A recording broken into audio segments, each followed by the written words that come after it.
Welcome in to BKL Nightly. Thank you for spending your Wednesday evening, Thursday morning, whenever you're watching this with me. I am your host for the night, Rachel Liebert. Nice to see you after the Bills' loss. If you're, still have hope with this Bills team, we're still here to give you all the things you need to know ahead of the Sunday's game against Tampa Bay. The Bills, of course, looking to bounce back from that horrendous, might be the word to describe the loss on Sunday. No one expected it. No one in this studio expected it. I know we all had our predictions. We all picked the Bills, obviously. I think I picked them to win by like 20 points, and it was almost completely the other way around. So hopefully the Bills can regroup and get their things aligned, everything together this week, and bounce back against a Tampa Bay team that is also 6-3 along with the Bills. Also comes off a loss. They just lost to the Patriots in a close game. I believe that final score was 28-23. So they both have taken loss to the Patriots, both coming off of a loss, both 6-3. So a lot of similar resumes coming into this game. So it should be a good one at Orchard Park back on their home turf on Sunday.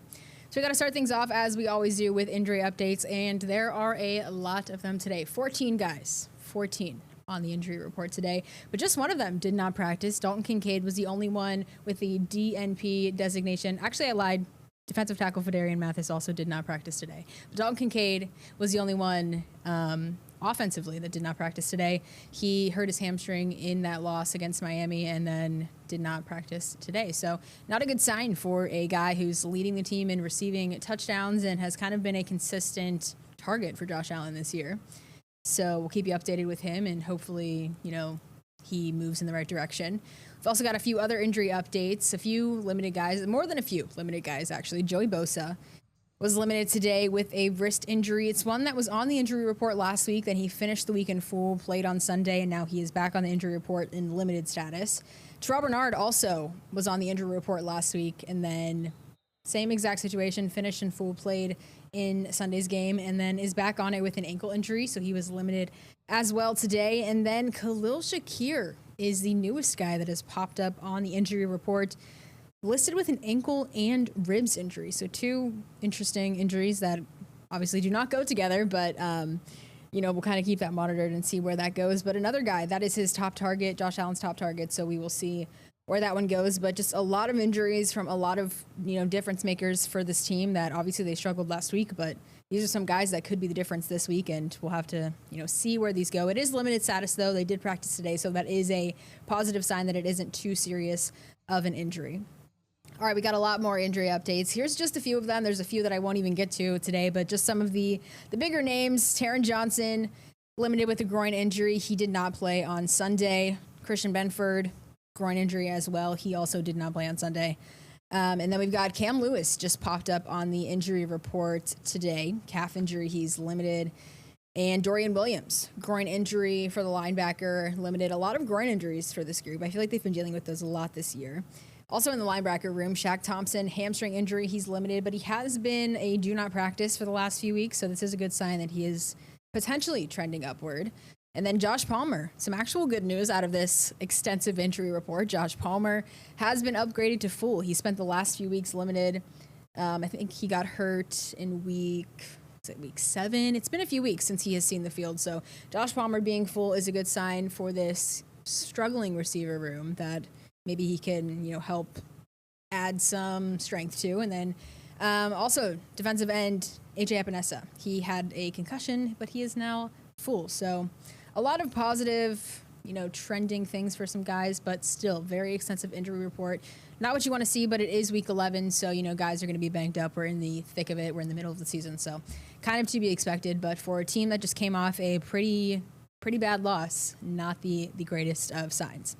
Well, speaking of that bad loss, obviously the talk of today was how are the Bills going to bounce back from this bad loss against a team that entered 2-7 in Miami, took a beating, a 17-point loss. Just not a good look for the Bills, who had a very dominant performance against Kansas City. And then, they kind of get their mojo back and everyone's saying, these are the Super Bowl contenders that we know. And then they lose to a Miami team that, by the way, was killed by the Cleveland Browns. And the Cleveland Browns are not a good football team. So just a lot of, question marks just regarding what even happened to the Bills this weekend. But, the talk of around Orchard Park today was, what are they going to do to fix it mentally? What is the mindset? So Thad Brown was out in Orchard Park today and talked to a few of those guys and a few defensive guys, just how they're going to change their mindset and shift it into this weekend. Keep my confidence, you know what I'm saying? Still love one another. Don't start pointing the fingers when you watch that tape. Make sure you look in the mirror. You know what I'm saying? Look at yourself first rather than pointing like, oh, his job is that. He need to work on that. Nah, like, what do I need to work on? You're going to be pissed off, right? I mean, losing in that manner. But at the end of the day, it's the National Football League. You know what I mean? They all get paid. I don't care what the media says about a team or how bad they are or how much they're struggling. You got to show up every Sunday and play. You get paid a lot of money to go out here and play. It's enough of the excuses. I mean, ownership of your play and how you play. And if you play bad, accept it, move on. It's an every week thing. If you want to be good at something, you got to bring a certain attitude and a certain passion and a certain commitment to the table. Any walk of life, whatever job you're doing, no different for you guys, I'm sure. You got to bring a certain level of passion to the job. Be yourself. I mean, don't try to be nothing else, anything more. Stay off social media, kind of just lock it on what we have to do. I mean, it sounds so boring, but when I have a good game or even a bad game, like, you have to come in and really hone on the fundamentals and kind of lock in and kind of reset yourself mentally and physically. Still have fun, you know what I'm saying? Have fun. Don't lose that of this game. Don't be all sad, putting your heads down, because you can't win. You can't keep going forward in life with that type of mentality. Seems like the Bills, have the right mentality. This is a team that has been in this situation before, has bounced back in, after these losses that are not expected, that people really do not. I mean, like I said, this Miami loss was one that, I don't know if anybody would have ever picked Miami to win this game. But it does seem like they understand how they need to bounce back. And I do believe that this is a group of guys that have done this before. And it does seem like, this weekend I don't think will be as bad as a performance overall on both sides of the ball, special teams. The team in its entirety, I don't think will repeat what just happened on Sunday against Miami. All right, so those are the defensive guys talking about their mindset. Now, on the offense, we have seen a struggle in the passing game essentially all year. It has just not been strong. It has not been, Josh Allen MVP caliber passing. Just to put it blankly, I mean, it's been a struggle, and everybody's seen that. Everybody's been wondering, who is the guy that's going to step up? Who's going to be this wide receiver one? Even though we need somebody to step up, and we just haven't seen that this year. So the Bills potentially added some reinforcement to that. They added Mecole Hardman from the Kansas City Chiefs. That's where he spent his time recently. Has 3 Super Bowl rings with them. Spent 6 seasons, I believe, over in Kansas City. Added him to their practice squad just yesterday, and he was in Orchard Park today, working out with the guys and kind of just getting integrated with the team. So Thad Brown, like I said, was out in Orchard Park, got to talk to him and got to talk to a few other guys, just what he is bringing and what his role is going to be on the other side of this Kansas City rivalry. Mecole Hardman admitted it was kind of weird to be on the other side of the Bills-Chiefs rivalry for the first time, but says he was welcomed by Bills players with open arms. The speed-first receiver is happy to just be on any team after being out of football since training camp. He talked on Wednesday about how he's going to go about crash coursing this offense and how much impact he might be able to have as a return man. That's kind of like one of my bread and butters throughout my career has been, a good return man. So, but I'm just here for wherever they need me at, wherever they want me to step up at, and I'm just, giving my best and go out there and do it. Position flexibility, he brings some of that, and the speed element is real, having gone against him. And so, he hasn't played in a little bit of time here, so we got to take it one day at a time, albeit, but I'm really interested in seeing how he's going to help us. Getting a few throws here or there throughout practice if there's some downtime. So, just making sure I get a good feel of his, body language, how he talks to the quarterback. Yeah, I put in that work, man. When you at home looking at the playbook, writing down notes, whatever it may be, getting in with some of the coaches and just going through and trying to find the nuances in the offense, what makes sense to yourself, and then, going out here and put it out on the field so you can get comfortable with it. Josh Allen uses a unique handshake with every Bills receiver to start practices. Hardman's first experience today was just a simple shake because he had no idea it was coming. He threw me in the fire because as we were going to the Indy, handshake there, but I'm just like, well, just put it there, sir. So we got to work on that. I gotta get one with him, and hopefully we get that soon because I felt left out today. I'm not gonna lie. Sean McDermott would not go into detail about how Hardman might fit into the Bills' offense, but says it's about getting as many players as they can to help. Quote, piecing it all together to put a winning combination out there. All right, so I guess we'll see if he will have an impact on this Bills offense. I don't think it's, we've talked on our show here about it just getting different guys in the mix, if that would help or hurt this team at all. And I don't think it could do any harm. I mean, we haven't seen a lot of production from receivers all year. So I think, getting someone in the mix, he is on the practice squad and, he is kind of maybe being used as more of a returner on special teams. But this could be an interesting ad for the Bills, and it could give them some strength in this maybe struggling receiver room. All right, it is now time for our weekly roundtable segment. Thad Brown and Josh Reed were out after the Bills practice today. No Carl Jones today, just the two of them, but they broke down, everything you need to know ahead of this Sunday's game. So I'll let them take it away. It is time once again for the BKL Nightly Roundtable. It's Heads Up Poker today. Josh Reed, Thad Brown here with you, talking about Bills and Bucks. And the Bills coming off what will hopefully be their worst loss of the year in many ways. They talked about how it felt like the Dolphins wanted it more. It was an attitude problem. Well, today we've talked to them Wednesday before the game. Give me your take on where this team is mentally in terms of resetting and moving forward after that awful loss. Yeah, coming out of that game, the last thing that you want to hear in a locker room is that maybe effort was an issue and didn't want it as much as the other team. That almost sounds Sabres-esque, going back the last decade of... You said the S word, by the way. Is that right? But, I mean, that's not something that we're used to hearing with the Bills. Quite frankly, we're not used to them putting out that type of performance either. I'm not that concerned, and it doesn't seem like they're hitting the panic button in here. I know Bills fans don't want to hear that because they have obliterated the panic button at this point. They have smashed it into a billion pieces. That's not the vibe that I get here. I get the vibe that, look, we've hit tough patches in the past, 7, 8 years, and we've turned it around, we've figured it out, and we've made that playoff push. That's just the sense that I get, and it all starts with Josh Allen, quite frankly. He's what everybody gets their vibe from. Had a chance to talk to him at the podium like we always do on Wednesday. He was joking a little bit about Baker Mayfield, and you could tell that they have a good friendship, bust chops kind of off the field. They play golf together. Obviously when Sunday rolls around, they're going to be super competitive. But, yeah, I just don't get that sense of panic, and I think that they've already moved on from it. Josh said that immediately he watched the game and has flushed it already.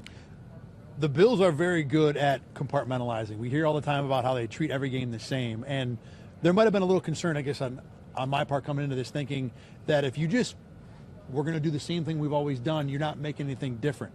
And although there were some cliche answers today about pointing the finger at yourself, I like the passion, especially Christian Benford. We talked to him for quite a while. He talked about how, look, you need to do things yourself. You need to look in the mirror. And he also talked about how, as a leader, leading by example can be a thing for a guy like him. Showing other guys about not only this is how I watch film, but this is how I watch film to make myself better. This is how I review what I did wrong and improving it. Daquan Jones, all these guys we talked to today about this particular topic, it wasn't just that they said the right things. There was a passion behind the words that I think I was encouraged by. Here's the thing. Outside of this building, you ride the wave, right? That's just what it is. In the media, we ride the wave because they look terrible.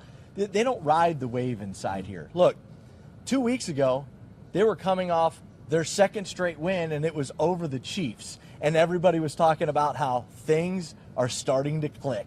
They're finding their way. They were able to run the ball. They were able to pass the ball. The defense looked better. Max Hairston's back. No issues with speedy receivers anymore. They go down. They lay an egg to the Dolphins, and all of a sudden it's sky's falling again. We knew it. It was fool's gold. I think maybe the truth lies somewhere in the middle there. It's got to be, because those two things were about as extreme as you Yes. get. But it is funny about how in the not-for-long league, the narratives flip on a dime. You talk about speedy receivers. The Bills have one of those a new guy, McCole Hardman. And even though the Bills didn't add anybody at the trade deadline, it's not just Hardman that feels like an addition. Gabe Davis getting closer potentially to coming off practice squad and joining the active roster. TJ Sanders off injured reserve, could play this week. Of those new guys, or maybe someone else that I'm not thinking of, which one do you think might have the potential biggest impact for this team going forward? I'm going to give you somebody that you didn't mention, and he's only been out a couple of weeks, But Shaq Thompson, when he gets back, he is going to be a huge boost to a linebacker group that has really struggled this season. I can't believe that Terrell Bernard's not playing through something right now. The way he's playing it, he does not look anything near what he's looked like in the past.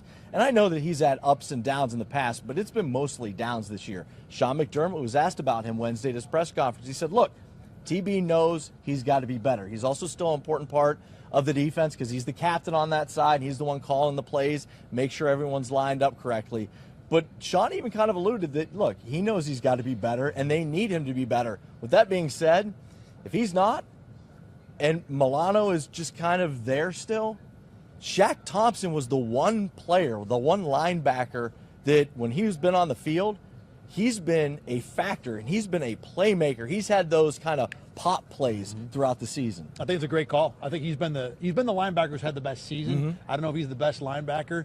I don't know if Bernard is playing through something. I think it's a very valid theory. I think we may have elevated him a little too much in the beginning of his career, but the last few weeks I don't think is who he is either. So either way, the Bills need something at linebacker, and it could very well be Shaq Thompson. For me, it's McCole Hardman, and I don't want to feel like I'm knee-jerking to the new guy who came in or the shiny new fast toy, but it's simply that not only could he theoretically help at receiver, but he could be a return man as well. And that's a part of this game that we haven't talked about, or this Bills team, we haven't talked about nearly enough. They're getting next to nothing from the return game. It's going back to the old Wade Phillips punt catcher group. So the opportunity to add a speed element in theory to potentially electrify that part of the Bills offense, I think could be a big help. And it gets Khalil Shakir off the field. Give the guy a break. I mean, look, he's out there, he goes from catching a punt, fair catching a punt most of the time, to then going straight into the offensive huddle. So getting him off the field for a breather too will help. And even bigger is McCole Hardman can fly. So if he gets some open space, he's gone. McCole Hardman, by the way. Yes. We found that out, not McCole. This is a unique matchup in that there are combinations that really are almost oil and water. The Bills' defense does a good job forcing turnovers. Bucs are second best in the NFL avoiding turnovers. The Bills' run defense is not very good. Tampa doesn't really run the ball all that well. Buffalo wants to run it. Tampa's run defense is very good. Of all those parts of the game, in terms of which team has the ball, what's the one that you're more concerned about for this game, Bills and Bucs? Emeka Egbuka. Bills fans, you're going to watch another wide receiver that you're going to wish was desperately playing with Josh Allen and in that huddle. Tampa Bay's got a really nice wide receiver on the outside. We've talked about Max Hairston and how well he's played. I know he gave up the big touchdown against Jalen Waddle. Egbuka is he's really, really good, and Baker Mayfield looks for him, especially because, Mike Evans is injured, Chris Godwin's injured. They're banged up on the outside, so he's really Baker's guy. It's going to be interesting to see, especially if Christian Benford's back off of his injury, how they're matched up, because, look, Max Hairston has played pretty well for the most part, and he's been matched up with some speedy wide receivers. You get Benford back if he's healthy, suddenly those cornerbacks look really good going forward. For me, it is the Bills' ability to run the ball because of how many times we've seen teams take that run game away and then the offense, fall into molasses. This Tampa defense, although if you watch the game last week against New England, Travion Henderson, I think, might be still running right now with the 2 long touchdown runs. Beyond that, though, this week in and week out has been a very good run defense. They only allowed 3 teams to get to 100 rush yards, and that New England game was one of them only because Travion had that finish the game off 60-yarder at the very end. Again, this will be the fight the Bills offense has been having all year. Can you get James Cook going? And if you can't, what the heck do you do next? Tampa's pass defense isn't that great. To your point about the offense, I feel like Baker Mayfield's going to get hits. At some point, Tampa's going to score some points. They're going to move the ball. Can the Bills keep up? Can they outscore them? That, to me, is the biggest concern. When you rewind all the way back to the beginning of the segment, you mentioned it. Tampa doesn't turn the ball over. Baker does not throw interceptions. I think he has 2 interceptions this season. 15 touchdowns, 15 or 16. 5 turnovers is a total for a team he protects the ball, and this is a defense that relies and has in the past, not so much this year, of forcing the turnovers. And if Baker's not giving it to you, and they do score some points, to your point, they got to find a way. The identity has been questioned about the Bills' offense. That's been a big topic coming out of that Dolphins game, and quite frankly, all season long. I've reached the point that it's really hard to say because Josh Allen's the MVP of the NFL, right? But the strength of this offense in 2025 is not the passing game because they can't throw the ball. They don't have anybody that can get open. The strength of the 2025 Bills offense is James Cook and the offensive line. I am ready to see them just lean into it. Just lean all the way into it. And eventually, when you have to pass, you should pass. But if I'm them, I lean all the way into the run game now and just say, you know what? Damn the torpedoes. We're going to run the ball. It's funny you bring up the identity thing. I think you asked that question Sunday after the game, and I've been thinking about that. Generally, when a team has trouble with their identity, it's because they don't know what to do. The Bills, I think, know what they want to do. They're just not doing it very well. And figuring out, do we stay with this or do we pivot, is been the big question. All right, that's all for the big questions for this group. For Josh Reed, I'm Thad Brown. Let's go back to you in the studio. All right, thank you guys. We are going to take a very quick break. After the break, Thad Brown will answer some of your questions out in Orchard Park. That's next.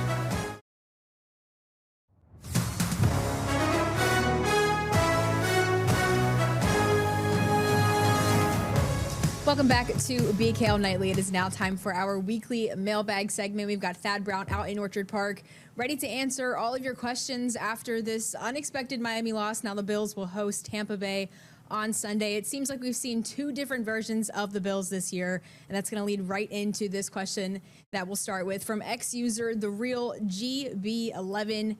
Thad, which Bills team will show up on Sunday? Also, the Bucs are a pass-heavy team with Baker Mayfield, but since the Bills can't stop the run, does this change? Teams are who they are.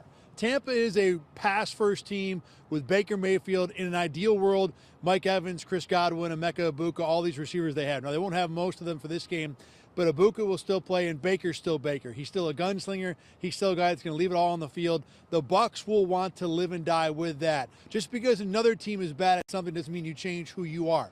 Doesn't mean the Bucs might run the ball a little more. I think it's possible. We'll see if Bucky Irving is healthy enough to play. I kind of doubt he will. If he's on the field, maybe they do run it more, but in general, Tampa's going to be who Tampa is. As for which Bills team shows up, that is the gazillion-dollar question. The same team that looked terrible against Miami dominated the Chiefs. So both teams are in there somewhere. Obviously, the easy answer is to say the team that'll show up will be the one that's kind of somewhere in the middle. But I do think the Bills will have a response. I think this team is a professional group that understands who they are, who they're supposed to be, what the expectations are. They will not follow that stinker up with another one. Now, taking away from this Miami loss, it seems like there were a lot of issues on both sides of the ball, but on defense specifically. And this user on X, Burnsy, wants to know, is Terrell Bernard hurt/diminished, or have teams just adjusted to what a smallish linebacker like him can and cannot do? Another very good question. I think the second part about teams adjusting, I think that's partially true, but it's not a Bernard-specific thing. This is across the league. A lot of teams are going smaller, faster linebackers. So I think teams are now more adept at how to exploit them. That's why you've seen kind of a reversal of how offense works in the NFL. 5 years ago, everybody was throwing the ball. You had to throw it all the time. Last year and a half or so, there's been more of a reliance and more use of the run game because more teams have smaller, faster linebackers that you can run on. So it's not just a Bernard thing. I think it's league-wide. As for Bernard himself, he might be diminished, but not in the way that he's gotten worse. I think in general, fans, even some media, maybe lifted him up, elevated him to a level he wasn't really at during his first season. He made a couple of real big splash plays early. People thought he was great. I don't think that's really who he was. So he's not diminished. I think we have a better understanding of who he is. As for the injury part, something that I've been thinking about, it's not out of the realm because forget about who Bernard was when he first started. The guy we've seen is not the guy that you expect to see on the field, not for a number of reasons. So whether he is playing through something or not, who knows? A lot of guys are playing through something at this point in the season. It is week 11. Yeah, we've seen a lot of injuries from the Bills, as I'm sure you saw today's injury report as well. Just a very extensive list of guys, a lot of defensive guys. But now that we've kind of gotten some of those issues out of the way, let's kind of go to the offense. From Blue Sky user Go Bills 40, is Josh waiting too long for an open guy, or can he be making throws quicker and make his receivers make some tougher catches? Thad, what do you think? The easy answer to this is yes, just across the board. And Carl Jones and I talked about this on the Let's Talk Ball edition of BKL Nightly on Tuesday. There are a lot of different things going wrong, but Josh is 100% a part of it, or at least he's, I think, altered his game a little bit, resulting from the struggles they've had. There were plays in that Dolphins game where Josh Allen could have let the ball go sooner, could have taken maybe a shorter, easier throw as opposed to trying to scramble and find something longer down the field. Don't get me wrong, the number one problem is the lack of winning with the receivers down the field. But Allen executing the offense and maybe taking more of what's been given to him, even if it's not a big chunk play is something that both Allen and this offense in general could work on going forward. Yeah, just like you said, Josh Allen seems to be an issue with this. This is a version of Josh Allen as well that I feel like we haven't seen in a while. And we'll see if he can correct that this weekend and as they get back in their home field and see if they can get it done against Tampa Bay. All right, that is going to conclude this week's segment of our mailbag. Thank you, Thad. All right, as always, you can send your questions to ThadBrown7 on X, Instagram, and Blue Sky, and over on the News 8 Facebook page. We do this every week, so Thad will answer your questions out in Orchard Park, just like he does on our mailbag segment. All right, well, that is going to do it for this week's edition of BKL Nightly for our Wednesday edition. I guess we'll be back here tomorrow to give you some more Bills news, kind of wrap up the week as they get ready for Sunday. But for now, for Thad Brown, for Josh Reed, I'm Rachel Liber. Thank you so much for watching BKL Nightly. We'll catch you next time. Get the Rochester First streaming app today for everything you love from News 8 On Demand, plus exclusive shows you won't see anywhere else. Search ROC and download for free on Roku, Amazon Fire, and Apple TV.